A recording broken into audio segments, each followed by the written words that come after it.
Hi, this is Robbie Jean Miller, and I'm so glad you could join me for our quick overview of how to use the cognitive behavioral therapy worksheet at home. So, if you could bear with me just a minute, I will get this pulled up here for us so that you can see how you can use this.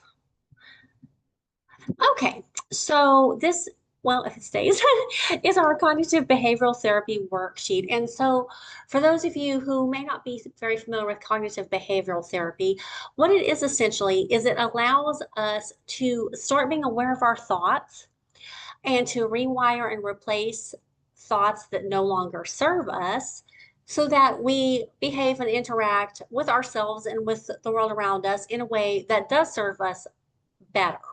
And the premise of cognitive behavioral therapy is that people can have what are called cognitive distortions, which essentially means a way of thinking that is not quite right. It's a little bit messed up. There's negative things feeding into that don't necessarily completely reflect reality all of the time. It's not a way of spiritual bypassing or of fake toxic positivity. It takes into account that things do happen, but the idea is to not stay down in the muck with the negativity and start learning how to rewire your mind so that you're not always looking at the negative all the time. If you are a trauma survivor or if you're surrounded by very negative people, then you have this input, and some of us may have had very valid reasons in our life experience to have negative feelings about things, and that is fine, but you don't want to stay stuck because it doesn't define you. You can acknowledge, okay, I've had these things and it's influenced my thinking. I don't have to stay here, and it doesn't have to be my story going forward. That's what cognitive behavioral therapy is about. And so I designed this worksheet to help you at home work through different limiting beliefs, or what we call cognitive distortions, so that you can move forward. And some cognitive distortions, and there are several, but I'm just going to mention a few, are catastrophic thinking. And that means always anticipating the absolute worst possible thing all the time. And if you're a trauma survivor, you have a reason to default to this, but it's not necessarily true, and you don't want to keep in that kind of way of thinking. The other is mind reading, where you assume that you know exactly what another person was thinking and doing and their intentions, their motives, and you just know, right? Um, does it mean you don't have a reason based on past behavior to think something? No, but we don't want to default to mind reading, particularly when we don't have a history with people and we don't know their patterns. The other thing could be black and white, and this could be, well, in my family, it was either this way or it was this way, and there was no in between. And so you default to there's only this is right and only this is wrong, and there's no margin for understanding that things are not necessarily one way or the other, right? Um, these are just a basic idea of it. You might recognize behaviors and thoughts of others in this. And if you're honest, you might kind of recognize where you might do this. And this is where we want to get down into it. Okay. So as we go through this, yeah, we are going to start with whatever your problem is. And this doesn't have to be this elaborate kind of thing. For demonstrating this, I'm going to use the problem is I ran into Mary at the copier at work today, and she made this bad face to me and she snapped at me, and I just know she hates me. Okay. And I don't understand because Mary and I had lunch earlier and she was totally fine. And I don't know why she hates me all of a sudden, but I just know that she does because she made this face at me. Okay.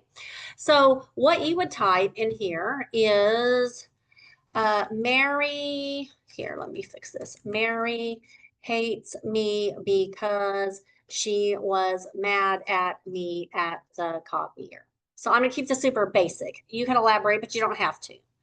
And this works for all kinds of problems. I'm just using this as a basic example. So what we want to go into is, okay, we've said what our problem is. Is what I believe about this problem absolutely true. And this is where we start getting down into the weeds and separating what we have had ingrained or through experience of what is absolutely true and what is it really absolutely true? So we're going to drill down here. So our first question is, what do I believe about this problem? I believe Mary hates me because she made a face and snapped at me.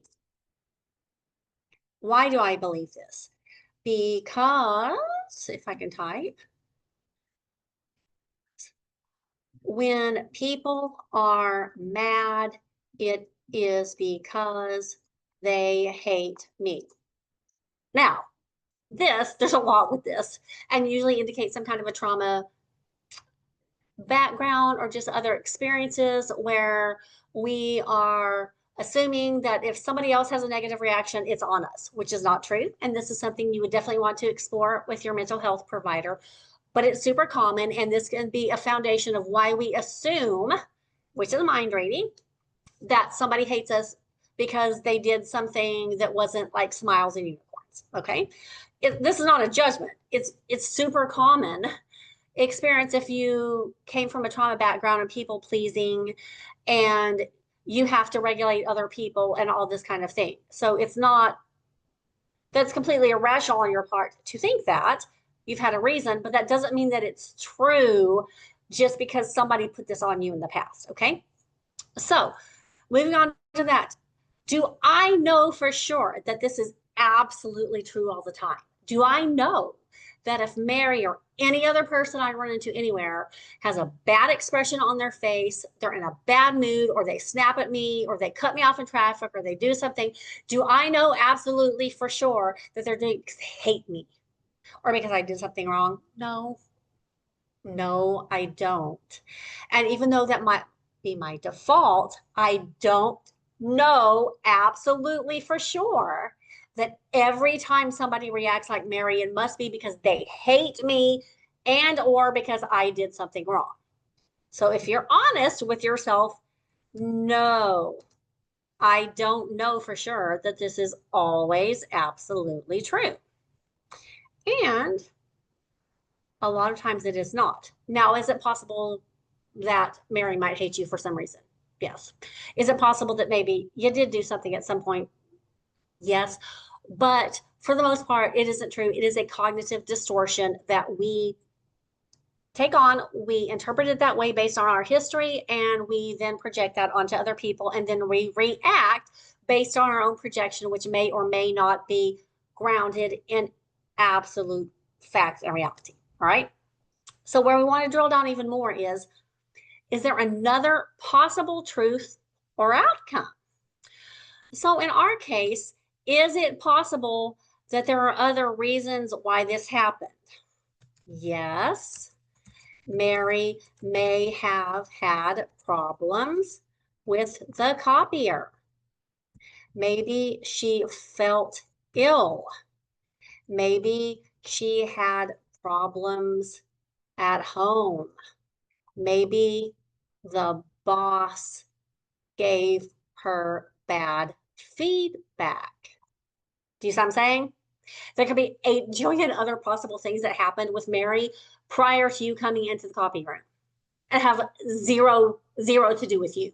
Okay, this is what you want to start keeping in your mind, is it's not all about you. And regardless of what the problem is, start gearing your mind to be, there could be other reasons why this happened beyond what I am assuming at this point. And this is true for everything. All right. So just start getting that in your mind, that there could be truth beyond what your limited perception is. All right, our next one. Am I trying to read someone's mind, catastrophize, or make generalizations based on past experiences? Yes. In this case, we are reading Mary's mind and assuming that she must hate us because she had a bad expression and she snapped. This could also be, we are catastrophizing because we imagine the worst thing. Mary's mad about me, and now she's going to spread rumors about me, and I'm going to get fired. Okay, some of us will go there. Are we making generalizations based on past experiences? Probably too. We may have had an adult caregiver or a teacher or a former coworker or a partner or whoever who was always mad and they always blamed it on us. And we knew whenever they had this face that there was going to be something happening, which again may not have had anything actually to do with us and probably didn't, but we're carrying this forward. So when you start finding yourself that something is always or never, or I know for sure, then you might want to start looking into whether or not you're doing any of these things. Now, we do want a caveat. If you put your hand on a hot stove at 5 and it burnt your hand, it is safe to assume that if you put your hand on the burner of a hot stove when you're 45, you're going to get burnt, right? These are common sense things. I'm not talking about that. And I'm not talking about discarding your intuition about danger situations. These are different things.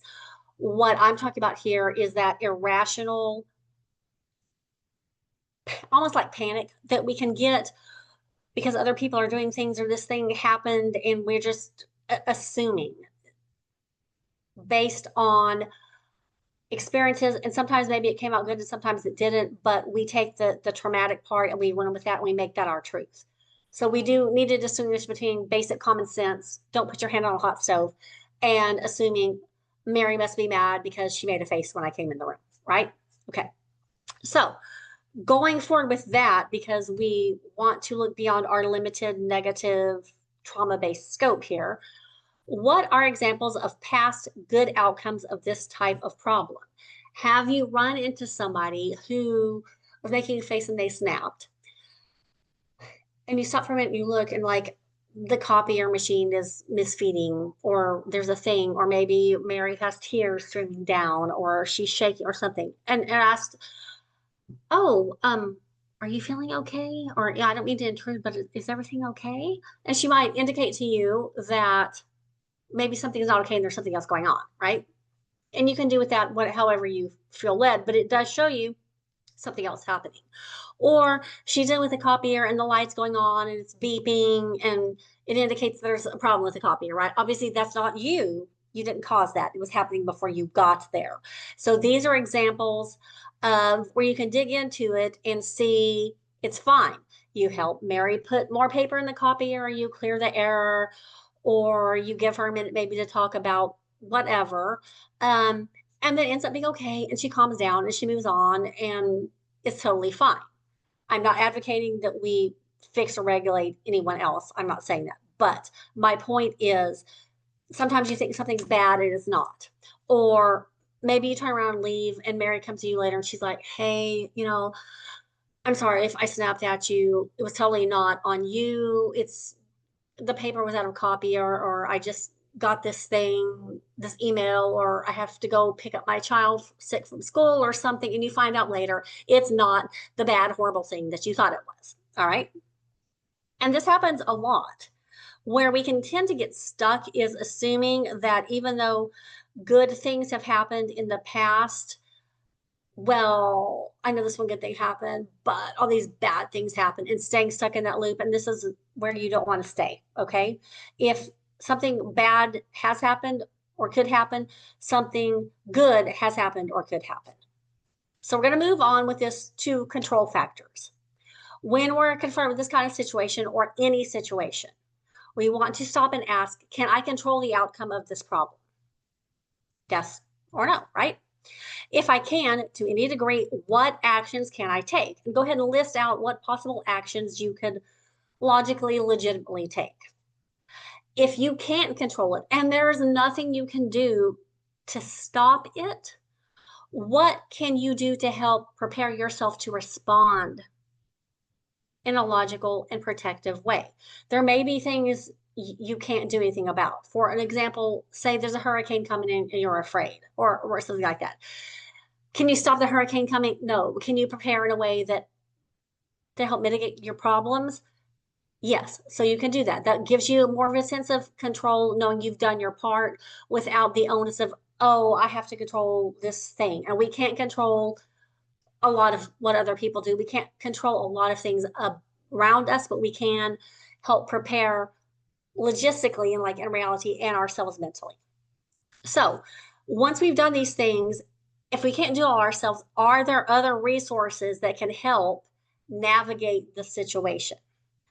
So we're talking about Mary here, and other resources. In this case, you may not need to dig into it, but a resource might be separating yourself from the situation and going and sitting and waiting for her to regulate or to come to you or for the whole thing to blow over. So there's a lot of things you can do. You don't have to stay stuck in the problem, is basically what we're saying here. So the news story going forward, ask yourself, and this is for anything, do I want negativity to be my news story going forward? Do I want to continue to experience this kind of situation? And what can I do to change my mindset and regulate my nervous system? In the context of Mary, do I want to negatively assume that every time anybody around me, whether it's Mary or somebody else, has a bad expression, that they're mad at me? No. Does that serve me well? No. Do I want to continue that where every time somebody's upset that I'm like, no, that keeps me dysregulated. I might then react in a way that actually creates a situation where there wasn't one, or I get an attitude with Mary, or I avoid Mary, or some that kind of thing that creates problems where there wasn't one to begin with that was my problem to deal with, right? So what can I do to change my mindset and regulate my nervous system? In the case of dealing with Mary, you can try to help in a calm way. Like if you notice that the copy machine is out of paper or whatever, help. If she's too dysregulated, it might help you to just step back and go away, let her figure it out and chill. And then you come back to do what you need to do later. And in the interim, you can stop and think, okay, Mary's upset. Did I cause her being upset? No, she was upset when I got there. I think it was a copier. She didn't want help. Nothing I can do about that. I'm going to leave that to her to deal with it. In the interim, I'm going to breathe. I'm going to realize it's not about me. I'm going to focus on doing what else I can do now. If I need the copier right now and it's a problem, I'm still just going to try to understand the best I can. I can't do anything until we get this figured out. Just relax for a minute, breathe, understand it's not about you. Then go back into the copy room, do what you need to do, or maybe Mary's calmed down and you can help her. There are different ways you can approach it, but the bottom line is that you don't want to take this onto you and keep processing the same thing and getting in a turn and maybe creating drama where there doesn't need any to be any. And you don't want this to be your reaction going forward. You don't want to continue to think that every time somebody's mad, you have to fix it. You caused it. The worst possible thing is going to happen. It's going to be horrible, or that Mary's a horrible person because she's so mad, right? You want to step back from this and realize that there's more going on than you're probably aware of, and it's not all about you. And if something is about you, calmly understanding what you can do to help resolve the situation. And if you can't resolve it, then just stepping back and saying, hey, this was a thing that happened. I've done what I can. I can't fix it. I have to let this go and move forward and take care of myself. So again, you can apply this with other situations. This is really, really good if you catastrophize and you're thinking like something bad always happens to me, because this is a very good, simple way to do it. And once you go through it, it helps to write it down because you can see it, but you can also, if you need to do it on the fly, when you can't do a worksheet, once you start getting used to this, you can kind of go through this process in your mind and get yourself back to a regulated state and understanding how to deal with things in the moment until you can come back later at another time and kind of process through it. At any rate, I hope this has helped you, and I hope it has helped you to understand the ways that we can have cognitive distortions that can keep us trapped in patterns that don't serve us anymore. Thank you so much for taking the time to watch this, and I will catch you again later. Thanks.